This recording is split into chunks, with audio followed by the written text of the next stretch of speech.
Salut les paysapreneurs, j'espère que vous allez bien. On se retrouve aujourd'hui pour un nouvel épisode de podcast avec un invité spécial, Clément Buet, qui est paysagiste en région parisienne et qui va nous partager son parcours.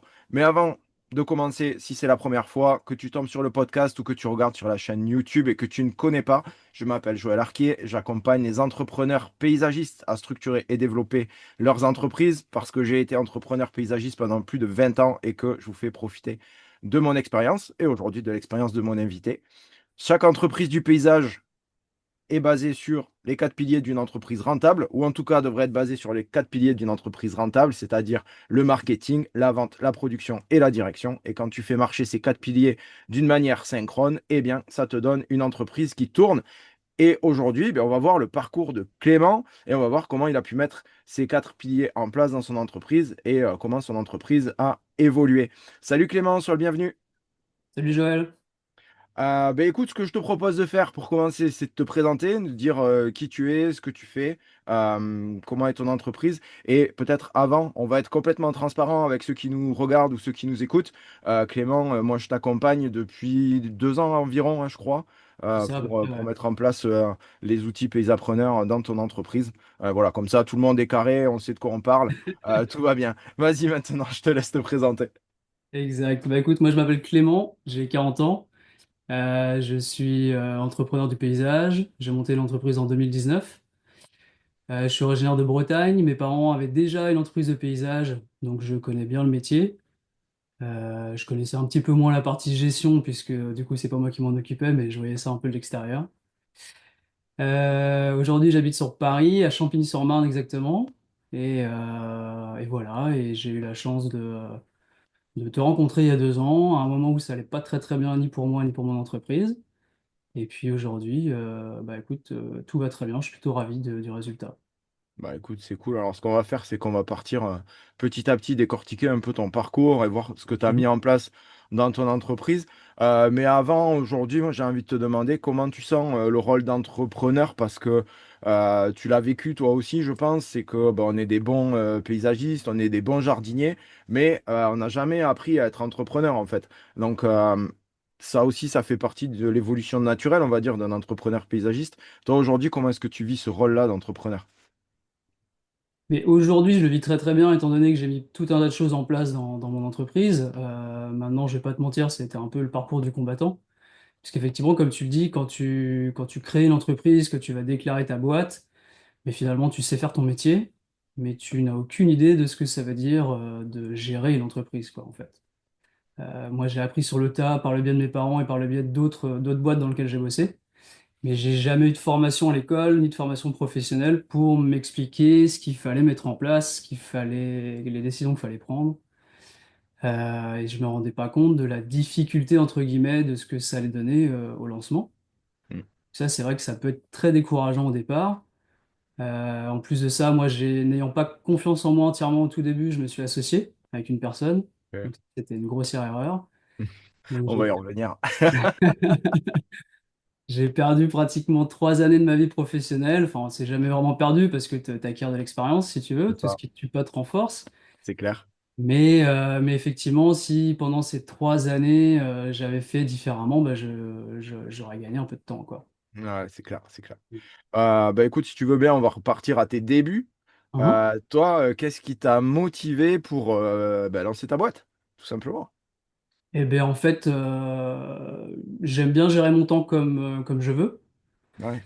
C'est-à-dire qu'avant de lancer ma boîte, moi j'ai beaucoup voyagé, je faisais beaucoup de jobs différents. J'ai travaillé dans la restauration, je travaillais dans l'événementiel. J'avais pas vraiment de plan de carrière bien défini. Et puis un jour j'ai fait un rêve, littéralement, où, je- où en fait je rencontrais une nana, je m'installais sur Paris dans un loft et je montais l'entreprise que je développais très correctement. Et en fait, j'ai atteint cet objectif puisque assez rapidement, j'ai rencontré cette nana. Je suis venu m'installer sur Paris, où j'ai pu monter mon loft ici dans l'atelier où j'habite aujourd'hui, et j'ai monté ma boîte. Donc voilà, ce qui m'a donné encore plus envie, c'était bah, je voulais gagner plus aussi qu'un Mhm. simple salarié ou même responsable de chantier. J'aime le challenge et puis la liberté, quoi. C'est vrai que d'être Ouais, entrepreneur, ça offre une certaine liberté quand même. ouais, c'est clair. Et du coup, tes débuts, après cette bonne intention et ce rêve, tes débuts, ils ont ressemblé à quoi tes débuts? Et bah, le tout premier début, c'est quand tu vas à la MSA déclarer ton entreprise. En fait, tu déclares ton entreprise soit dans une chambre de commerce, soit dans une chambre de métier, puis après, t'as une invitation par la MSA, puisque nous, on est affilié à la MSA. Mhm. Puis bah, c'est là que commence tout un tas de péripéties. Donc je vais passer les détails pour éviter de Mhm. casser du sucre sur le dos de personne, mais en gros, bah, t'es un peu tout seul, quoi. T'es tout seul dans ta barque. Il n'y a personne qui t'explique quoi que ce soit. Donc tu vas au petit bonheur la chance, ça veut dire que tu achètes. Moi au début j'avais une 2 chevaux, tu vois, j'avais Ouais. acheté une petite tondeuse électrique, un taillet, et puis le minimum nécessaire pour travailler. Tu commences à faire des flyers, tu vas trouver du monde, et puis en fait au bouche-oreille, étant donné qu'il y a beaucoup de travail dans notre métier et que mes prix étaient très intéressants, et ben j'avais énormément de travail. Donc tu bosses, tu bosses, tu bosses, tu bosses, et puis quand tu te rends compte que tu gagnes pas assez pour pouvoir payer toutes les charges de ta boîte, tu commences à faire du black. Donc j'ai fait beaucoup de black, donc j'avais pas à me plaindre puisque finalement bah, du black c'est en direct dans ta poche, donc en fait j'avais de quoi vivre. Seulement ma boîte à côté elle valait rien quoi, c'était absolument pas structuré. Bah ouais, c'est vrai que ce réflexe-là de dire bah de toute façon je vais gagner à côté, je vais pas le déclarer et tout, au final tu penses que tu gagnes mais tu gagnes pas en fait. Tu gagnes rien du tout, ouais. Mhm. Ah, Ouais, la preuve c'est qu'en fait moi je me suis associé avec cette personne pensant développer d'autres choses dans ma boîte et finalement ça s'est très mal terminé. mhm. Et en fait, j'ai rencontré une comptable qui est aujourd'hui encore ma comptable actuelle, qui est très performante, qui a su me conseiller très correctement. Quand elle a vu le chiffre que je faisais en black, elle m'a dit, oh là là, arrête tout de suite. Et du coup, j'ai arrêté immédiatement. Et puis à partir de ce Ouais, jour-là, j'ai commencé vraiment à faire de l'argent, en fait. ouais, c'est ça. Ouais. Après, je t'ai rencontré toi, j'ai commencé à suivre tes conseils. Et puis au fur et à mesure, je me suis structuré petit à petit. Et puis en fait, bah, quand tu fais les choses correctement, tu peux très très bien gagner ta vie tout en faisant ton métier. C'est Ouais. clair, c'est clair. Ouais. Ah, sur les débuts, tu disais que c'était compliqué.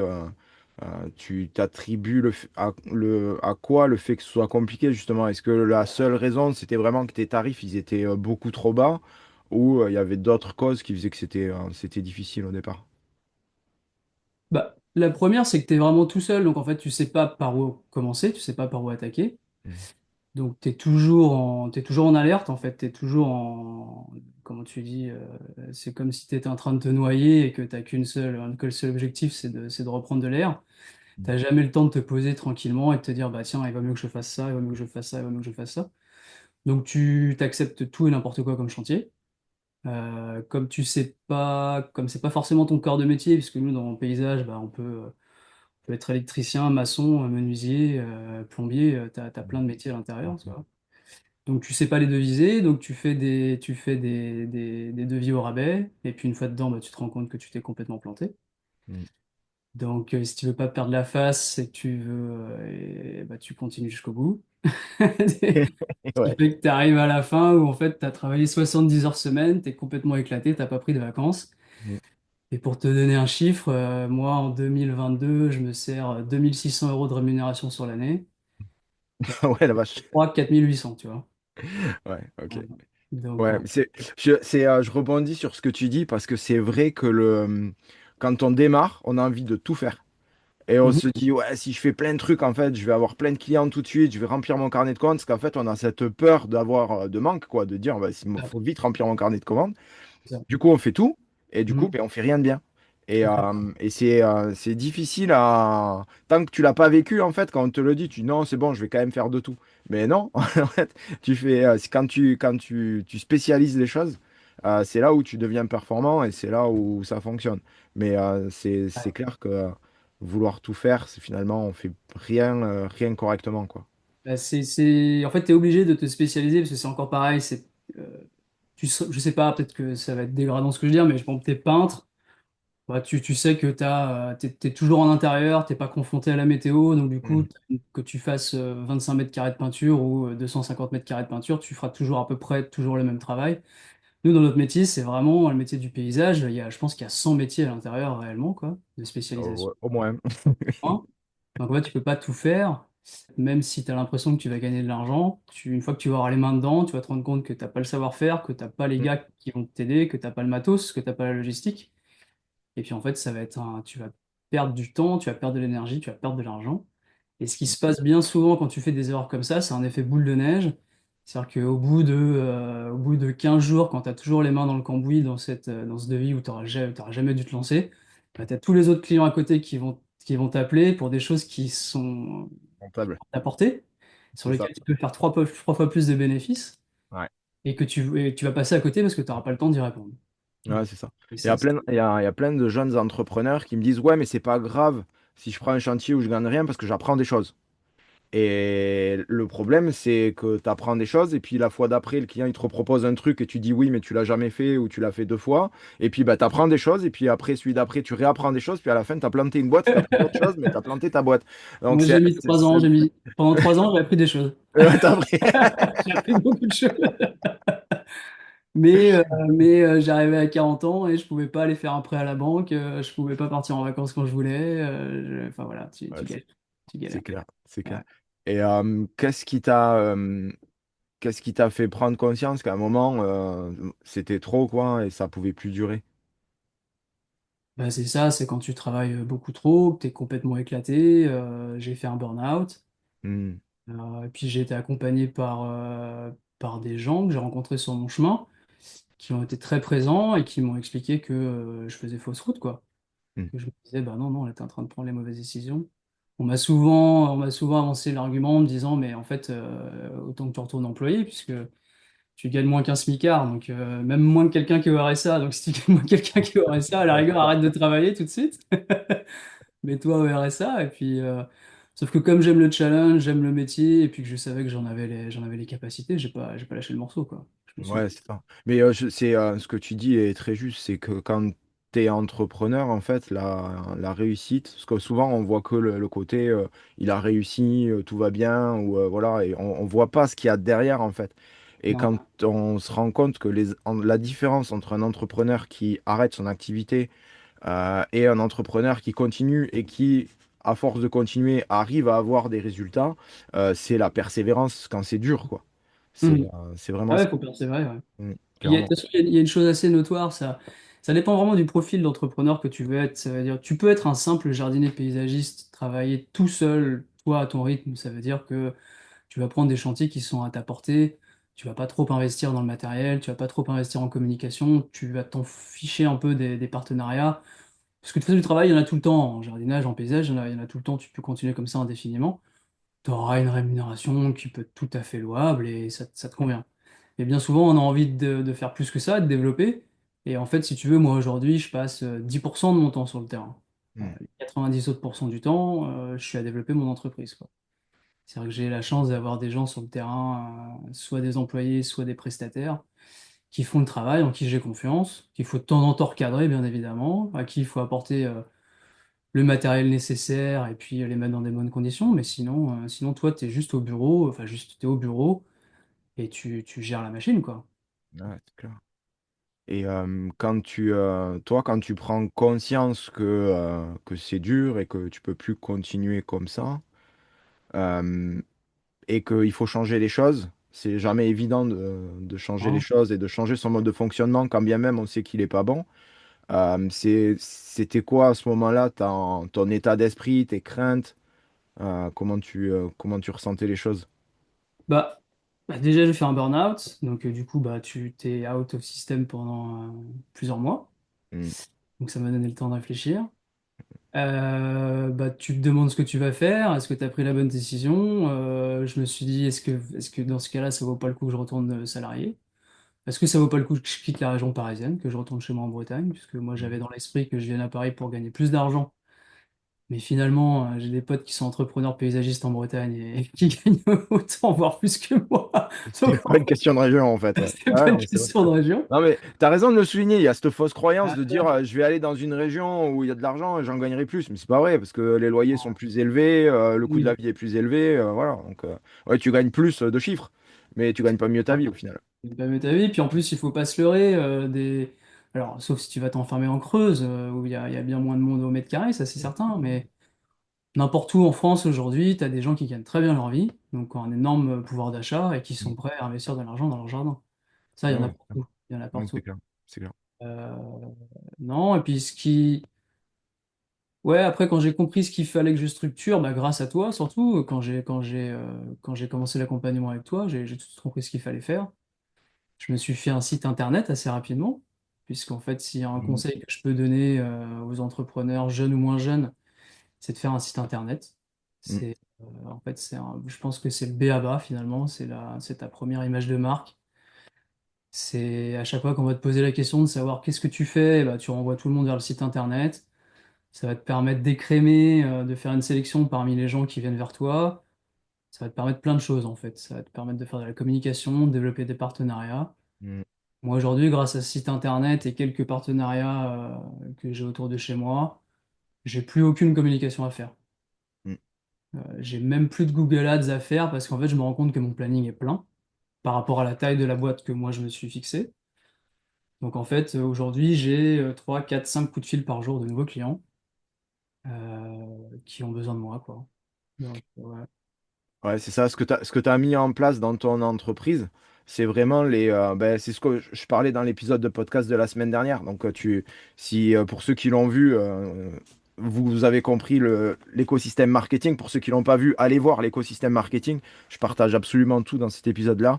Ouais. Il y a vraiment les deux piliers sur lesquels tu t'es appuyé de marketing. C'est à la fois en physique, les partenariats et en digital, le site internet. Et vraiment, les deux communiquent l'un avec l'autre.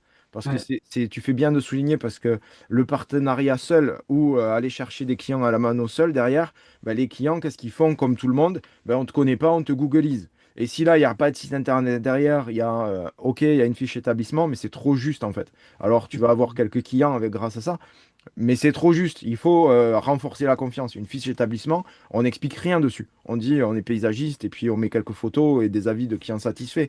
OK. Mhm. Mais Mhm. il n'y a pas suffisamment d'espace pour s'exprimer. Donc on a vraiment besoin d'avoir un site internet qui soit performant et pas juste un référencement SEO pour ramener des gens dessus, mais qui soit performant aussi dans l'écriture, dans le texte, dans les photos qui sont partagées pour montrer la valeur que tu amènes. Et c'est ce que tu as su très bien faire d'ailleurs Ouais. avec ton webmaster. Mhm. C'est qu'on comprend tout de suite ce que tu fais, la valeur que tu amènes. Et donc les gens qui te découvrent, bah, forcément, ils ont envie de t'appeler parce que voilà, c'est naturel en fait. Tu as déjà renforcé la confiance et même derrière, je pense que tes taux de conversion derrière, ils doivent être bons parce que justement, tu as déjà renforcé la confiance avant que les gens te rencontrent, quoi. Oui, c'est ça, c'est Mm. ça. Ah ouais. Ouais, ouais, puis au tout début, je suis passé moi par les sites auto.com, Signé, je sais plus, il y en a des dizaines, hein, Ouais. qui te prennent des fortunes pour du vent, puisque c'est juste de la mise en relation, quoi. Donc ils te prennent vraiment très cher pour ce que c'est. Puis en fait, tu développes pas, c'est pas grâce à ça que tu développes, parce que c'est que du coup par coup. Donc à chaque fois, tu es obligé de repayer pour aller retrouver un nouveau client. Et Ouais, effectivement, tu structures pas la boîte avec ça. structure pas. Et puis c'est très pertinent ce que tu dis par rapport au fait que les gens ne te connaissent pas. On va pas se mentir, bon, moi je suis en région parisienne, c'est peut-être un peu particulier, mais je pense qu'autour de chez moi, à moins de 10 km, tu dois avoir 150 entreprises du paysage, je pense, très sincèrement, là, autour de chez moi. Bah, il faut faire la différence. Donc c'est sûr que quand effectivement les avis peuvent jouer, mais c'est pas suffisant. Et si tu trouves des partenaires solides, quand on dit partenaire, c'est tous les gens qui peuvent avoir un rapport de près ou de loin avec ton activité. Ça peut être des fleuristes, ça peut être des architectes, ça peut être des promoteurs immobiliers, ça peut être tout un tas de personnes en fait qui peuvent avoir un lien direct avec ta boîte, avec ton business. Bah, c'est bête, mais en fait, même si cette personne-là tu la connais pas, tu l'as jamais rencontrée, mais qu'elle fait le lien avec de la nouvelle clientèle, ces clients-là vont avoir tout de suite confiance en toi. C'est Je clair. sais pas, je sais pas comment l'expliquer, mais on fait Non, mais pareil. c'est normal. Finalement, quand on cherche un restaurateur, eh ben, on regarde des choses et puis on se dit bah tiens, cette personne-là aimé, du coup je vais y aller. Et puis c'est comme ça que ça fonctionne, quoi. Ouais. Bah ouais, mais ouais, clairement, clairement. Ouais, c'est très important et c'est un bon moyen que tu partages là pour tous ceux qui nous écoutent. C'est un très bon moyen. Et d'ailleurs, je rebondis parce que du coup, là, les gens qui en ce moment, enfin les entrepreneurs qui en ce moment ont l'impression de ne pas avoir assez de travail, il y a deux, enfin, il y a une raison surtout à cela, c'est que le travail en amont n'a pas été fait correctement, assez correctement. Ça veut dire que Effectivement, quand moi je galérais, je travaillais en général du mois de septembre à mi-décembre. Et après, de mi-décembre à début février, j'avais moins d'activité. Aujourd'hui que j'ai structuré ma boîte, j'ai du travail tous les jours de l'année. Mm. Absolument tous les jours de l'année. Il n'y a pas de saison. Il y a effectivement des saisonnalités pour faire des travaux ou non à l'extérieur, ça c'est sûr. Mais en termes de business rapporté, il n'y a pas de saison. C'est tout le temps, c'est 24-24, 365 jours dans l'année. Bien sûr. Si vous n'avez pas fait ce travail-là, il faut le faire là maintenant dans les moments creux, quoi. C'est-à-dire que Mm. si vous avez l'impression de galérer là maintenant et de pas avoir assez de business, bah, c'est maintenant qu'il faut s'atteler à faire un site internet, à aller développer des partenariats, à faire du logo, à faire tout un tas de choses. Tout ce qui peut être autour du marketing, c'est maintenant qu'il faut le faire. Parce qu'une fois que c'est mis en place, vous le mettez en place une bonne fois pour toutes, et après ça fonctionne tout seul. Ouais, ouais, ça roule. Voilà. Après, ce que toi, je pense, ce que tu as fait, et ce que malheureusement, il y en a plein qui n'osent pas faire, en fait, ou qui sont un peu, bah, il n'y a pas de travail, c'est un peu panique à bord parce qu'il n'y a plus de travail et on arrive, on est début février et on ne sait pas si on va travailler ce mois-ci, on ne sait même pas si on va travailler en mars, etc. Donc, c'est panique à bord. Et là, le réflexe immédiat, c'est je veux rentrer des chantiers tout de suite. Alors que du coup, ça remet un pic d'activité Oui, juste quand il serait venu de toute façon. oui, oui, Et il n'y a rien de structurant, parce que l'année prochaine, il se repassera strictement la même chose. Si tu n'as pas exactement. structuré ce que toi, tu as su faire, c'est justement de mettre cet écosystème de marketing autour de ton entreprise et de le Mhm. travailler en permanence et aussi de ne pas l'arrêter quand il y a du boulot, en se disant, bah, il y a du boulot, donc j'en ai pas besoin. Bah non, quand il y a du boulot, tu en as besoin parce que derrière, il va y avoir un creux si tu le laisses tomber. Donc c'est ce que tu as su faire et c'est aussi pour ça que tu as du travail qui est lissé sur toute l'année. Et malheureusement, c'est tous ceux qui ne travaillent pas leur communication et leur marketing sont sujets à des pics et des creux d'activité. C'est ça. Ouais, ouais, ouais. Et c'est vrai que ça fait flipper, hein, Ouais, parce que tu sais pas, en fait, tu sais pas, tu dis qu'est-ce que j'ai fait de mal. En fait, t'as pas fait grand-chose de mal, c'est juste qu'il y a certaines choses que t'as pas faites tout simplement. ouais, c'est ça. Il faut partir du principe que les gens ne te connaissent pas et en fait, il faut faire de la pub, quoi. T'as pas le choix. T'as pas le choix que de faire de la publicité et ensuite le travail viendra tout seul, tout Mm. seul. Carrément, carrément. Quand tu commences sur ton entreprise, quand tu prends conscience que voilà, il faut changer les choses et tout, puis tu commences à changer les choses, euh, qu'est-ce qui t'a surpris? Alors, on en a parlé là sur le marketing, mais toi, comme résultat, qu'est-ce qui t'a surpris le plus comme résultat auquel tu t'attendais pas du tout?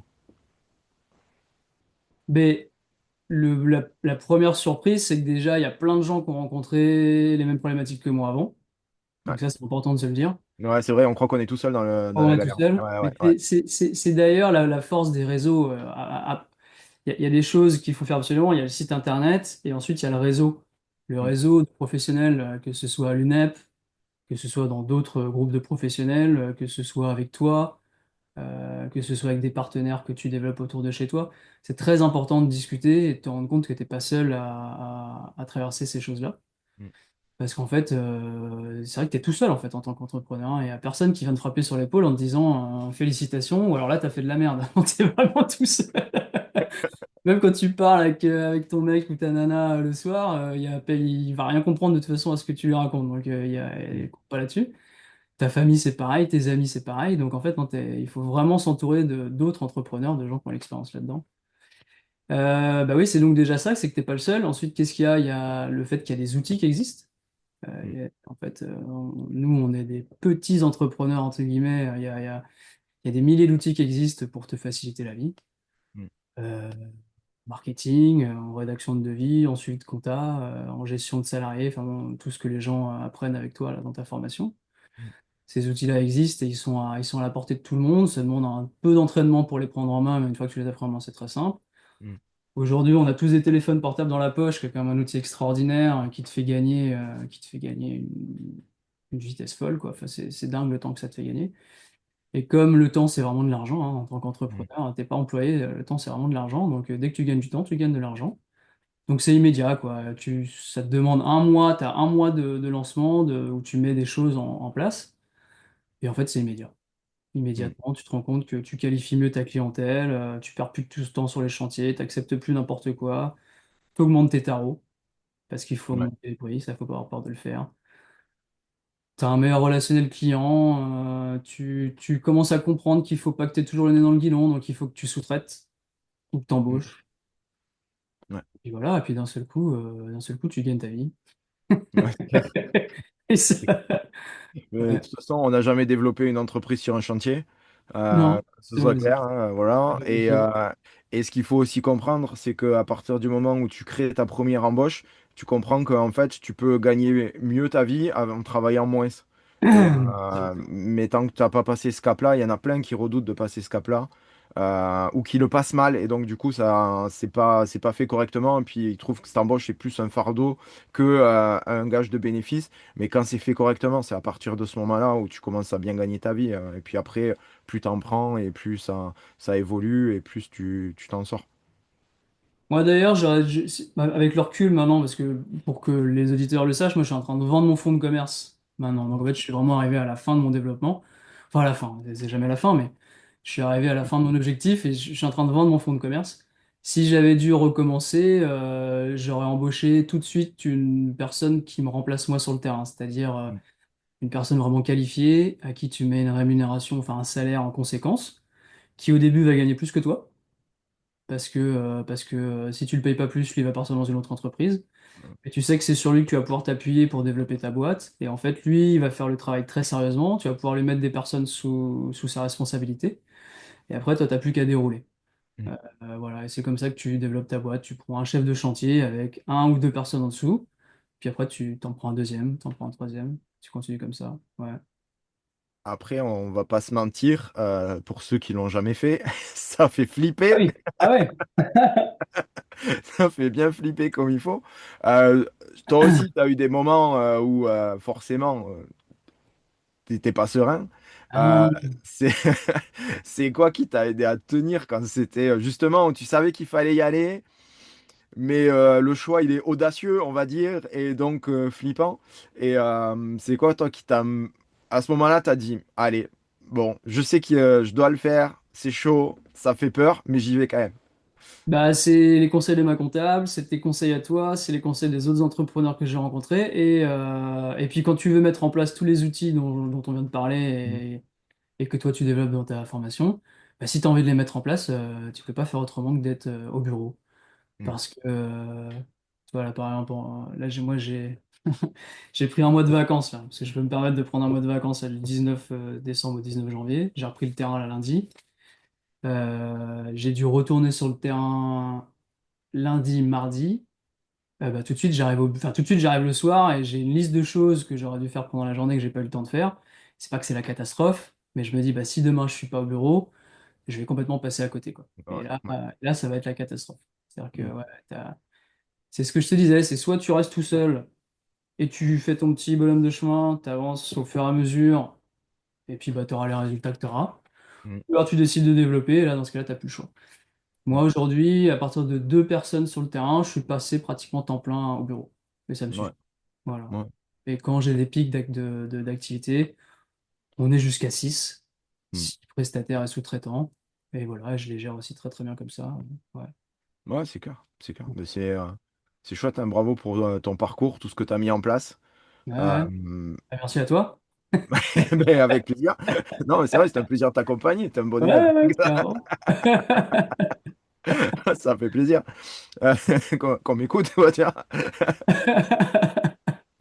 Et, ton entreprise, quand elle évolue, tu vois que ça évolue bien, que tu es dans le bon sens, alors que tu étais dans des situations qui étaient quand même très compliquées entre la galère d'avant, la mauvaise association, le burn-out, etc. Au moment où tu sens que ça évolue, que tu es sur le bon chemin, toi, tu le ressens comment? Bah, c'est jouissif. Mm.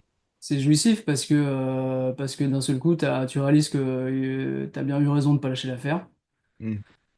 que tu es capable de gagner ta vie avec ton métier. Et puis, ouais, c'est très encourageant, quoi. Euh, Moi, je sais que maintenant, j'ai envie de passer à autre chose parce que c'est mon fonctionnement, c'est comme ça que je fonctionne. Maintenant que j'ai atteint mon objectif, j'ai envie de, j'ai envie de vendre mon fonds de commerce à quelqu'un qui va en profiter largement parce que je le vendrai jamais à la hauteur de ce que ça peut rapporter. Donc, en fait, la personne, elle va arriver, elle va tourner la clé, elle va faire du chiffre tout de suite. Bah Mais oui, tant le pis, c'est pas système, il est grave. clair. Bah oui. Le système est clé en main, quoi. Mm. Tant mieux, tant mieux. D'ailleurs, je passe l'information. S'il y a des gens qui nous écoutent et qui ont l'envie d'acheter l'entreprise en région parisienne, moi je suis à Champigny-sur-Marne et voilà, je suis en train de la vendre en ce moment. Allez-y, mettez un commentaire sous la vidéo ou dans le descriptif du podcast et puis feu quoi. C'est ça. Clément, N'hésitez pas. il est pris, hein. Si vous voulez y aller, la boîte elle tourne toute seule là, hein. Donc Elle tourne toute seule, presque. effectivement. Elle tourne Il y a presque plus toute qu'à se seule. mettre à ma place là derrière le bureau et Ouais, on ouais. Ouais, mais je te l'ai déjà dit, Clément, mais je dis, franchement, tu serais à côté de chez moi, tu aurais ouais, vendu ta boîte. ouais, je sais. Tu aurais trouvé un acheteur très vite, parce qu'il y a qu'à mettre un gars à ta place, et ça fait du cash. Donc, c'était vu. Bon, là, t'es un peu loin, donc si jamais il y a quoi que ce soit, bon, voilà. Oui, c'est un peu J'ai pas compliqué là. envie de prendre trop le risque, mais c'est vrai que tu serais à quelques kilomètres de chez moi. C'était vu de chez vu, quoi. Mais Euh, d'ailleurs, je me permets de faire une parenthèse, c'est que si j'avais su, c'est toujours facile à dire, mais je j'aurais pas monté une entreprise de toutes pièces. J'aurais racheté un business qui fonctionne déjà. ouais, ouais, ouais. D'ailleurs, C'est... qui fonctionne ou qui fonctionne pas d'ailleurs, parce que Ouais, ouais, bien à sûr, partir c'est du meilleur quand ça fonctionne moment, pas. à partir du moment où tu as un nom, ne serait-ce qu'un nom, avec un peu de clientèle, avec Hmm, déjà une antériorité, tu vas acheter, si l'entreprise fonctionne pas terrible, tu vas l'acheter à un prix très intéressant et tu vas la développer très rapidement.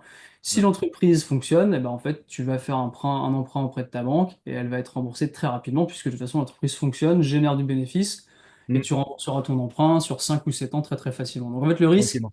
Hmm, il est pas énorme. Il est vraiment pas énorme. ouais, Alors que de ouais. monter une boîte de toutes pièces, waouh! C'est plus dur. On croit que c'est plus facile, on croit que c'est plus facile, mais c'est plus dur. Ah, Par exactement. contre, tu vois, moi, c'est ce que j'ai vécu, où j'ai acheté ma première entreprise, je l'achète. Et Ok. effectivement, c'est une boîte qui tourne, qui a de la notoriété. Je fais l'emprunt à la banque, il se rembourse tout seul parce que ça tourne.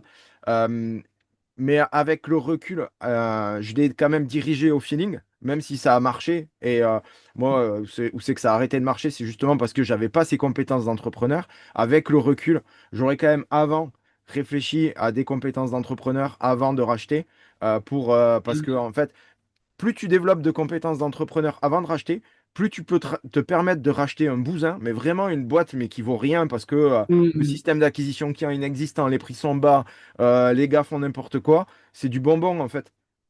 Parce que derrière, bon, à part si la notoriété est vraiment pourrie, mais dès qu'il y a un peu de notoriété, bah, c'est du bonbon parce que quand tu as les outils pour remonter ça, tu la rachètes à pas cher et tu peux la valoriser très très vite et voire même la revendre en 2 ans, 3 ans, tu revends et tu gagnes bien bien bien ta vie comme ça. Donc c'est racheter une boîte, c'est bien. Attention juste de quand même comprendre comment fonctionne l'entreprise. Parce Oui, t'as qu'aujourd'hui, je raison. comprends, tu dis ça parce que tu sais comment Ah fonctionne oui, une t'as raison. entreprise. Et Ouais, effectivement. sur le démarrage, il faut vraiment faire attention de Mhm. c'est pas parce qu'on est, encore une fois, hein, c'est pas parce qu'on est bon jardinier, bon paysagiste que on va avoir une boîte qui tourne. Il faut vraiment avoir des compétences entrepreneuriales. Donc, soit on les connaît, on les a, ces compétences, soit on prend quelqu'un avec soi qui les a et pour appliquer. Alors, voilà, ça peut Mais être un coach, c'est. ça peut être un directeur financier ou un business manager ou des choses comme ça qui vont Ouais. aider celui qui reprend à bien gérer le truc parce que sinon, ça part plus vite en vrille. Parce que Oui, c'est vrai aussi. Ouais, ouais. donc, faut quand même faut faire attention à ça. Maintenant, moi, je suis d'accord avec toi. Demain, je devrais monter une boîte.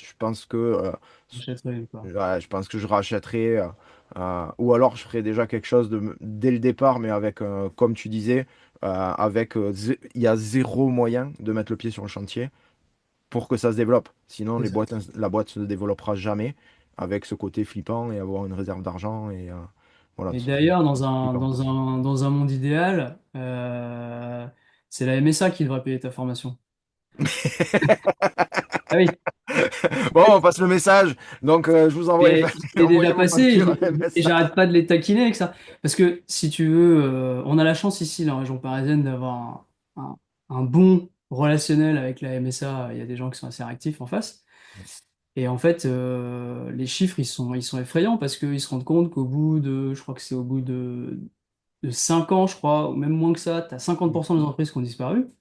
Je crois que c'est ça, je crois que c'est un truc, mais c'est une entreprise sur deux qui disparaît au bout de 5 ans, qui a abandonné. Ça va très vite, ouais. J'ai pas les chiffres exacts, mais c'est Je vrai que sais ça va plus, très mais vite. les chiffres sont affolants. Et Mm. au bout de 10 ou 15 ans, t'as plus grand-chose en fait d'entrepreneurs qui sont encore. Alors que normalement, quand tu Non, te il y en lances a plus. dans ce game-là, t'es là minimum pour 10 ans, 15 ans, 20 ans, Mm. c'est ton bébé, tu vois, t'as envie de le faire correctement.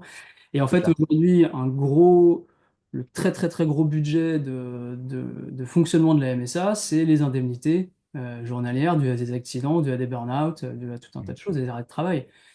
Et c'est pas normal, parce qu'effectivement, on a déjà un métier physique, ça c'est certain, mais Mm. on devrait apprendre à gérer une entreprise avant de mettre les mains dans le cambouis. Ça devrait même pas être possible, entre guillemets, de devenir patron d'une boîte sans savoir un minimum gérer une boîte, quoi. Ouais, c'est clair. Et même quand pour ceux, il y en a qui se rapprochent de certains organismes qui forment sur des courtes périodes de quelques jours, voilà. Il n'y a pas de vue d'ensemble en fait, il n'y a rien. Et Ouais. après, bah, tu vas faire une école de commerce, quoi. Donc tu repars pour 2 ou 3 ans, ça te coûte 5000 balles à l'année, et puis t'apprends ce que c'est un business. Ouais, et tu peux pas, enfin, quand t'as 30 ou 40 ans, tu vas pas y retourner, hein. C'est vrai que là-dessus, on a un gros manque, mais d'ailleurs, Ah ouais, félicitations, parce que c'est ce qu'il nous faut, hein. Il nous faut bien ça sûr, dans chaque métier, quoi. Dans chaque corps de métier, il faut ce genre de prestations, c'est clair. parce que sinon, il nous manque déjà tellement de monde sur le terrain que demain, personne ne va vouloir prendre un risque pour aller gagner 1200 euros par mois, quoi. Non, mais c'est clair, Ça vaut c'est pas le clair. coup. Ça vaut Bah pas ouais, le coup. carrément pas, Ouais. carrément pas. Et avec le recul comme ça sur ton parcours, parce qu'on a un peu brossé tout ton parcours, Hmm. avec le recul, tu dirais que c'était quoi la plus grosse erreur que tu aies pu faire? Bah, mon association, Ok? parce qu'en fait, au début, je me suis associé avec cette personne qui, elle, venait plutôt du bâtiment. D'accord? Et je me suis dit, étant donné que moi, je suis seulement jardinier paysagiste, je vais Il est pouvoir... noble notre métier, il est noble. Faut arrêter avec ça. Non, mais je vais pouvoir offrir d'autres prestations, de la menuiserie, de l'électricité, de la plomberie, tout un tas de choses, de l'éclairage. Donc, je me suis associé avec cette personne-là qui peut être très très bonne sur le terrain, mais qui a absolument aucune notion de la gestion d'une boîte et de l'argent. Donc, en fait, ça a foiré. Ouais, Ça, c'était ouais, la grosse erreur. La deuxième erreur, c'est d'avoir déménagé ici en me disant que j'allais gagner plus qu'en Bretagne. Ça, ouais, ok. c'est une erreur de dingue parce qu'en fait, alors je le regrette pas, hein, j'ai rencontré ma femme aujourd'hui, c'est cool, tout va très bien, et j'y retourne, tu vois, j'ai acheté une maison en Ok. Bretagne, j'y retourne demain, mais non, c'était une erreur en fait. J'aurais dû rester par chez moi là-bas, il y avait largement le business qu'il fallait faire. Mais c'est vrai que ce que tu soulignes sur le fait, on Hmm. en a parlé, de changer de région, bon, ça n'a pas d'intérêt particulier. L'association, c'est vrai que c'est un point où il y a beaucoup d'entrepreneurs qui veulent s'associer au départ pour justement se dire, bah, je ne serai pas seul et tout ça. Mais comme le dit le bon vieux dicton des familles, vaut mieux être seul que mal accompagné. Et quand vous faites un choix de, d'associer, il faut vraiment que ce soit un associé qui vienne amener dans l'entreprise une compétence que vous n'avez pas, Hmm. mais dans le domaine entrepreneurial, pas dans le domaine terrain. C'est ça, parce qu'il y en a, ils disent, oui, je m'associe, moi je sais faire l'entretien, lui sait faire la création, et comme ça c'est cool. Mais c'est pas cool du tout. Parce que, ok, sur le terrain, on peut l'entendre, mais dans la gestion de l'entreprise, il n'y en a aucun des deux qui sait le faire. Donc, au final, ça pose plus de problèmes que ce que ça amène de solutions. Donc il faut vraiment bien réfléchir avant de s'associer. C'est comme un mariage associé. On peut divorcer, mais ça coûte cher. Et il faut vraiment en prendre conscience que la personne avec qui on s'associe, elle nous est complémentaire. Et nous, on est aussi complémentaires pour elle. Et à partir de là, ça fonctionne. Mais sinon, ça capote. Sachant en plus que rien n'empêche de faire des collaborations sur le terrain. C'est-à-dire que Clairement. chacun peut avoir son entité. Avant même si tu as vraiment l'intention de t'associer avec quelqu'un, bah essaye comme ça, fais des collaborations sur le terrain, déjà vois si ça fonctionne. Chacun est responsable de son entreprise. Ah ouais? Tu fais une collab, tu vois si ça fonctionne, t'en fais une deuxième, une troisième, et si à un moment vraiment tu as besoin de développer un truc, à la rigueur, développe une autre structure à côté. T'es pas obligé de casser ta boîte à toi, tu peux aussi développer et ouvrir une autre structure à côté. Parce qu'il y a aussi un point très très important qu'on répétera pas assez, c'est qu'en fait les choses ne sont pas figées dans le temps. Ouais. Quand tu montes une boîte, c'est comme une adresse. Tu vas pas habiter toute ta vie à la même adresse. Il y a des jours où tu vas déménager. Moi, j'ai déménagé une quinzaine de fois depuis que je suis parti de chez mes parents. Bah, avec une entreprise, c'est pareil. C'est la même chose. C'est-à-dire que au début, j'avais un statut, il me convenait plus, je suis passé dans un autre statut. Si demain, là, je vends mon fonds de commerce, demain, je vais recréer un autre statut. En fait, tout peut être transformé à n'importe quel moment. C'est clair. Il faut pas se sentir pieds et mains liés dans une boîte. Et aussi une autre chose, si vraiment vous vous sentez pas bien à l'aise et que ça foire, il faut fermer, il faut arrêter. Ça coûte rien de fermer l'entreprise si t'as pas de créance, si tu dois pas d'argent ni au fisc, ni à la MSA, ni à je sais pas qui. En fait, tu peux fermer ta boîte, c'est pas grave. Une boîte, ça se ferme. Je te dis, comme une adresse, tu changes d'adresse postale, c'est exactement la même chose. Voilà. Ouais. Ouais, c'est faut clair. vraiment pas l'oublier, ça. C'est vrai, on l'oublie. Et puis, il y en a plein qui ont peur de fermer en se disant, mais j'ai perdu, en fait. Tu vois, c'est cette sensation de dire, ah ben, j'arrête, du coup, c'est un échec. Alors, ouais, t'arrêtes jamais une boîte de bon cœur, mais comme tu disais tout à l'heure, au final, t'apprends. Voilà, moi j'en ai arrêté eux aussi. Et ben, à chaque fois, tu prends tellement de compétences derrière que tu peux en remonter une beaucoup plus Sûr, facilement. bien sûr, Donc voilà, et c'est complètement OK. Et enfin, très très rare sont les entrepreneurs qu'on voit partout là sur les réseaux sociaux, à la télé. Très très rares sont les entrepreneurs qui en sont là avec une seule boîte. bien sûr, bien C'est, sûr. c'est, Ouais, enfin, ouais. on ne doit pas être loin du 0%, quoi. Donc Ah oui, voilà. oui, c'est certain, c'est évident, c'est évident. Ouais, ouais, tu peux pas y arriver comme ça, c'est pas... Ouais, Non, non. Mais souvent, quand on les voit, on se dit, ah ben ouais, ah ouais, on le voit à la télé, quelle réussite, c'est extraordinaire, moi je le ferai jamais. Puis c'est qu'après, pas le quand tu premier décortiques essai. le parcours, ah non, Non, quand tu décortiques les parcours, tu fais, ah ouais, quand même, ben ouais. Mais c'est non. ce qu'on disait tout à l'heure, ce que tu soulignais, c'est que vraiment, c'est le fait d'être persévérant, de savoir rebondir, de savoir s'adapter aussi. Il y a un sujet sur le... Je sais pas si tu voulais y venir après, mais il y a un sujet sur le prix des prestations. Ouais, Moi, on peut en parler, effectivement, ouais, c'est vrai. j'encourage, parce qu'en fait, on va pas se mentir, le nerf de la guerre, c'est quand même l'argent, hein. Dans une entreprise, si tu rentres pas d'argent, bah, autant que tu la fermes tout de suite, ça sert à rien. C'est l'énergie principale, hein, parce que souvent, L'énergie principale, c'est l'argent. c'est vrai que la relation à l'argent, des fois, elle est compliquée, mais il faut voir l'argent comme une énergie. Et ton entreprise, elle n'a pas d'argent, elle n'a plus d'énergie, quoi. Il y a plus d'essence dans le moteur, hein. C'est ça. Mm. Et j'y pense là en parlant, mais il y a peut-être un exemple. Pour les gens qui ont l'impression, même d'ailleurs pour ceux qui ont déjà l'impression de vendre leurs prestations chères, vous pouvez faire un exercice, c'est à chaque nouveau devis que vous allez faire, vous augmentez votre tarification. C'est-à-dire que le prochain devis là, que vous allez faire, vous êtes à votre prix. Le suivant, vous allez monter de 5%. Et le suivant, vous allez monter de 5%. Et le suivant, vous allez monter de 5%. Et vous allez voir jusqu'à où ça va. Parce qu'en fait, on dit toujours qu'on a la clientèle qui nous ressemble, mais c'est Mm. exactement ça. C'est-à-dire que quand moi je pensais petit, j'avais une clientèle qui n'avait pas de pouvoir d'achat. Le Mm. jour où je me suis mis à augmenter mes tarots, ma clientèle a changé du jour au lendemain. Et aujourd'hui, je suis encore en train de changer mes prix. J'ai encore une clientèle qui est en train de changer. Et Mm. étant donné que maintenant, on va pas se mentir, il y a de plus en plus de gens qui sont riches comme Crésus, et Mm. si c'est pas plus, tu Les riches sont plus riches, les pauvres sont plus pauvres. Donc, il faut savoir. exactement. Donc, de toute façon, tu trouveras toujours des gens qui seront prêts à payer ta prestation. Jusqu'au jour où tu te diras, ah bah non, là, les deux derniers devis sont pas passés parce que j'ai senti que c'était trop. Bah, Mm. c'est pas grave, je reviens en dessous, je reviens en créneau en dessous. Et puis là, tu fixes tes tarots comme ça parce que on a trop peur. Ça, c'est vrai. Mais moi, je suis d'origine paysanne. Enfin, d'origine, mes grands-parents étaient paysans. Mon père était paysan, paysagiste. Donc, chez les paysans, tu gagnes ton argent avec la sueur de ton front. Et un franc, c'est un franc, tu vois. Mm. Imaginez augmenter ses tarots. D'ailleurs, même mon père pour la petite anecdote, mon père qui est en retraite aujourd'hui a eu des problèmes d'argent. Il est obligé de continuer à travailler pour vivre. Mm. Il vend ses prestations moins cher que ce que des gens ici me sous-traitent, qui Mm. n'ont pas d'expérience. Alors que lui, a 40 ans d'expérience, il est monté jusqu'à 20 employés, parce qu'il a toujours pas cette notion de se dire, il faut que j'augmente mes tarots, quoi. Et en Ouais. fait, c'est une erreur grossière, parce qu'il est en train il se tue la santé, il gagne pas sa vie, et même On j'ai est. beau le répéter, ouais. Ouais, c'est clair. Et dans ce que tu soulignes, c'est vrai que il y a plusieurs choses qui ressortent. Mais la première, c'est que c'est un vrai état d'esprit qui sort parce qu'on a un métier qui est physique. Et tu le dis, on est tous, je pense que dans le métier, très peu d'entre nous n'ont pas des grands-parents ou des arrière-grands-parents qui étaient paysans. Je pense, on a quand même un métier de terrain qui vient vraiment de la terre, au sens terrain, au sens terre. On est Et affilié agriculteur, hein. ah non, mais c'est ça, hein. Ouais, Et, ouais, et, et c'est pas pour rien. ouais, Et, ouais. enfin, moi, je pense que il faut en être fier de ça. Mais en même temps, il y a cet état d'esprit qui veut que parce que tu transpires dur et parce que tu as mal au dos, tu mérites ton revenu.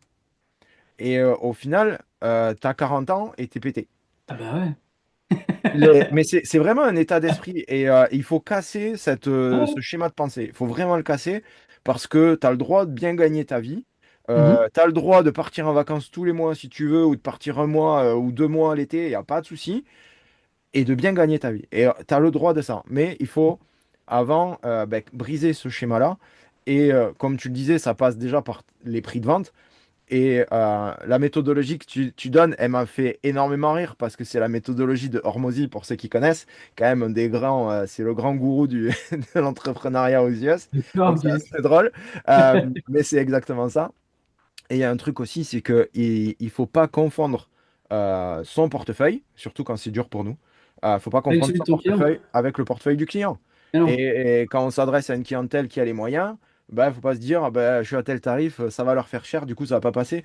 Parce que c'est une image qu'on envoie au client, c'est une vibe vraiment que le client ressent, alors qu'on le dit pas, mais ça se ressent. Et donc du coup, les clients signent pas. Et peut-être qu'ils sont foutus d'acheter un chantier qui est beaucoup plus cher à côté avec bien quelqu'un sûr, qui va leur vendre ça deux fois le prix que nous on a présenté, et bien ça sûr. va passer crème, parce que pour l'autre, bah, c'est normal de vendre à ce prix-là. Donc faut vraiment faire attention à ça. Notre portefeuille n'est pas le portefeuille du client, casser les schémas de pensée, et clairement, il ne faut pas avoir peur de prendre les prix.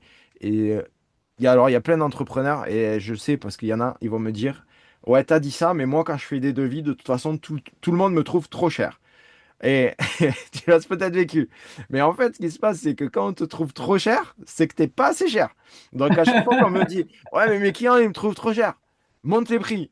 Pourquoi? Bah, c'est exactement ce que tu disais. Tu vas peut-être changer de clientèle, quoi. Tu Tu vas changer changes de de clientèle clientèle. derrière. Changer de clientèle, bah oui. Changes de Ouais, clientèle. Et tu vas attaquer une clientèle qui a les moyens et qui, du coup, pour elle, elle va pas te trouver cher, elle va te trouver normal.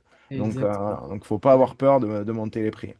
Et d'ailleurs, c'est assez flagrant parce que maintenant que j'ai du recul, je vois, parce que je rencontre beaucoup d'entrepreneurs, ça se Mm. voit sur la façon dont ils sont, sur la façon dont ils se fringuent, le matos qu'ils ont, les choses comme ça. Il y a des gens qui malheureusement ont peur de percer cette bulle, de se dire non, je le mérite pas, donc du coup, je fais pas tous les efforts qui vont avec. Mm. Et puis il y en a au contraire qui débarquent. Moi, j'en ai un entrepreneur à côté de chez moi, là. Il a dû acheter 6 entreprises pendant les 5 dernières années. Il vient pas du tout du monde du paysage. Lui, c'est un pur businessman.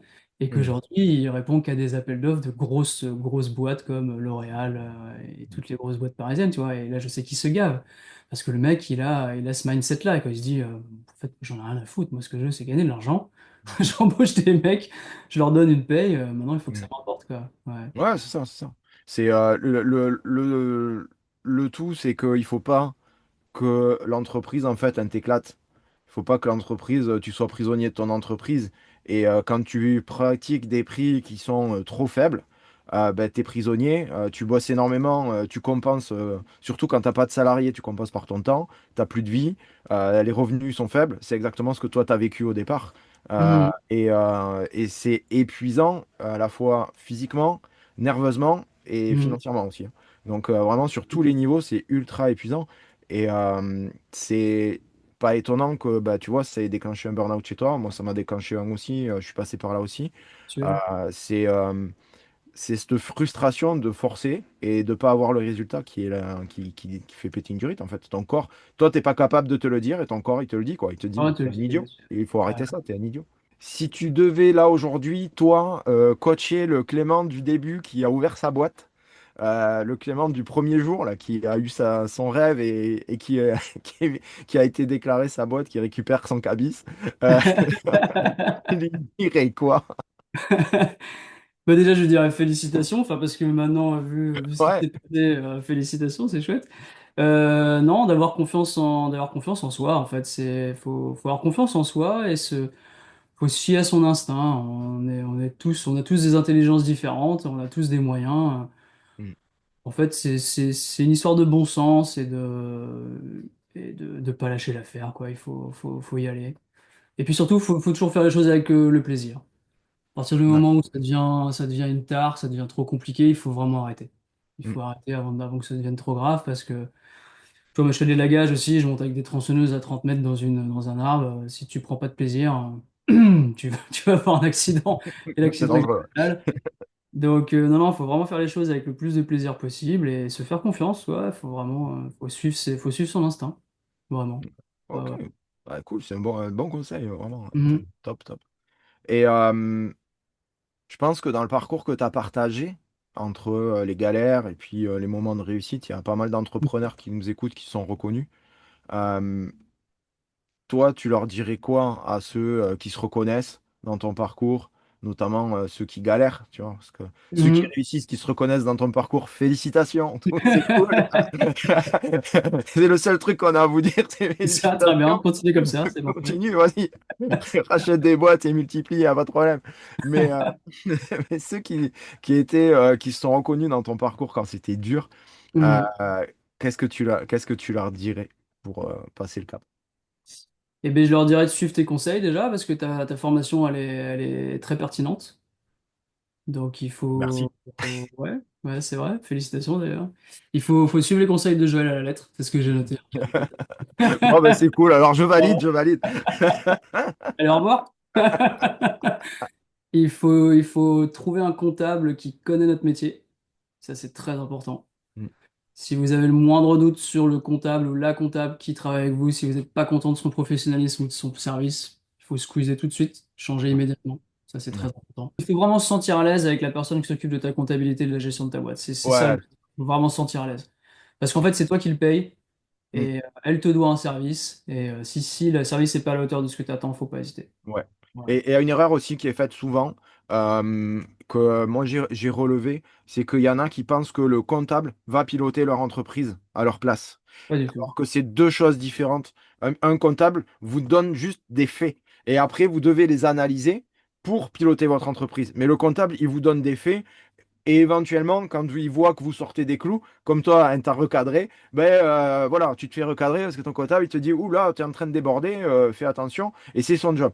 Mais maintenant, il va jamais décider pour un entrepreneur s'il faut investir dans telle machine, s'il faut recruter, s'il faut ouvrir un site internet ou des choses comme ça. Donc Sauf, ça, sauf, sauf dans demain quand tu auras une énorme boîte et que tu pourras te permettre de te payer un comptable interne à ta ah société. oui, voilà, c'est pas pareil. C'est que là, tu auras bien réussi. Ouais, là, on est pas mal. Là, on est pas mal. Ensuite, il y avait, moi j'ai marqué adhérer à l'UNEP ou à tout autre, comment dire, rassemblement de professionnels, je sais pas comment on peut Ouais, dire. ouais, des organisations professionnelles, il faut s'entourer. C'est Il faut très très s'entourer. important. Il faut toujours que tu aies un maximum de, même dans ton entourage local, quoi, il faut que tu aies des gens qui aient le même métier, les mêmes problématiques, c'est très important. Ouais, c'est clair. Il faut embaucher des salariés ou des sous-traitants. Dès que tu peux le faire, il faut le faire. Mm, Même deux dans un premier temps, c'est déjà largement suffisant. Puis après, tu grossiras si tu en as envie. mm, Ne pas avoir peur d'augmenter les prix. On en a parlé. ouais, Un site internet, absolument. Choisir uniquement les chantiers et les clients face à laquelle vous êtes complètement à l'aise.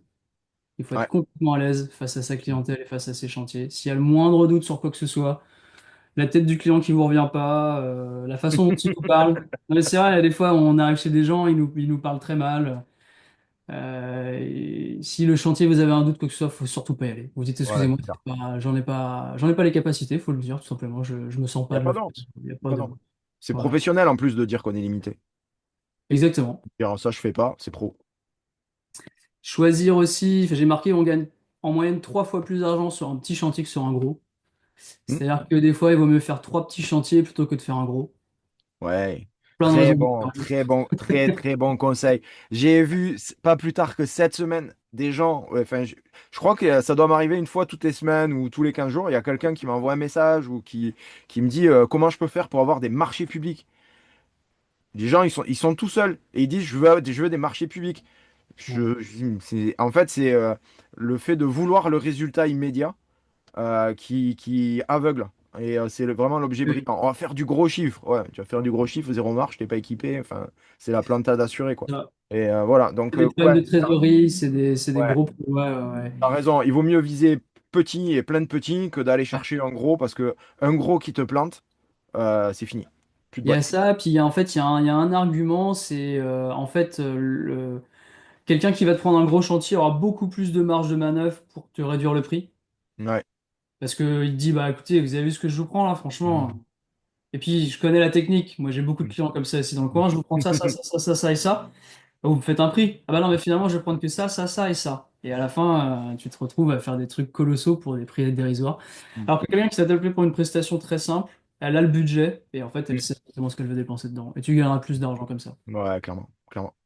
Et enfin, bah, ne pas oublier de sourire. La vie- Ouais, carrément. Ouais, mais c'est clair, t'as raison. Il faut, même, enfin, on pense souvent quand c'est dur, mais il faut quand même garder du plaisir. Ouais. Ouais, t'as raison dans le fait il faut sourire, faut garder la pêche, quoi. Parce que dès qu'il y a plus de plaisir, c'est foutu. Foutu. C'est foutu. Ouais. Et c'est foutu. Et quand il y a, soit on s'arrête, on réfléchit et on va là dans notre zone où on retrouve du plaisir. Soit il faut arrêter carrément l'entrepreneuriat ou cette entreprise-là et repartir. Mais il faut faire des choses. La vie est assez courte. Ah ouais, Pas qu'on total. galère tout le temps et se dire c'est normal que je galère et voilà. Non, c'est pas normal de Non, c'est galérer. pas normal. Non, C'est non, pas c'est pas normal. normal. Ça peut être par phase de transition et ça, c'est OK. Il faut accepter ces phases-là parce que tout n'est jamais tout rose et voilà. C'est OK, il faut accepter ces phases de transition. Mais ça peut pas être toute la vie, quoi. Clairement pas. Non. Voilà, donc prenez du plaisir. Cool, ce sera le mot de la fin. Merci, merci beaucoup, Clément. Euh, Yes. C'était vraiment un plaisir de partager avec toi cet épisode de podcast. C'était génial. Cool. Euh, je te souhaite une bonne continuation en Ouais, Bretagne. ouais. Un bon retour à la maison dans les prochains mois. Non, exactement. Ça En va, pleine campagne, ça va être chouette. ça va être trop bien. On passera te voir en Bretagne. Je suis passé te Avec voir à plaisir. Paris, j'aimerais te Avec, voir en Bretagne. avec Et plaisir. merci beaucoup en tout cas pour ton Yes. partage. Et à la semaine prochaine pour tout le monde pour un nouvel épisode de podcast. Ciao, bye bye. Salut.